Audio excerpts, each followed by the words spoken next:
Меня зовут Мария, мне 59 лет, а в 58 лет я получила обширный инсульт, кровоизлияние в мозг. Мне сделали операцию, удаляли гематому. После выписки домой давление прыгало на 180-200. Через 8 месяцев после инсульта я обследовалась, и у меня были киста в печени, жировой гипотиреоз, камни в желчном пузыре, гастрит, эрозия в толстом кишечнике. УЗИ показала, что сосуды загрязненные бляшками. Это все после инсульта. Через 8 месяцев я проходила обследование. Я копалась в интернете и искала выход. И стала пить магний водорода. Я сначала ничего не замечала. У меня еще был страшный кашель. Таблетку пила от кашля тоже.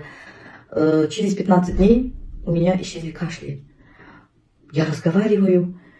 Кашля нету. На второй месяц я заметила что у меня исчез запор. У меня были постоянно запоры. Я 3 месяца пропила, у меня давление упало на 130. Я очень обрадовалась. Потом я 3 упаковки все выпила. Через месяц все анализы сдала.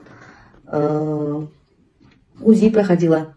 И знаете, у меня до приема магния водорода камни в желчном пузыре был размером 2,02 сантиметра. И после он у меня уменьшился. В УЗИ показал размер 0,75. Киста в печени исчез. Эрозия в толстом кишечнике тоже исчез. А сосуды проверила, тоже чистые.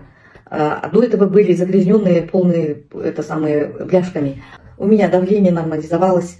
Я очень благодарна Ляззат Ханум, Яверу Мусаевичу Мамедову. Пейте магний водорода, не пожалеете. Очень помогает. Большое огромное спасибо вам.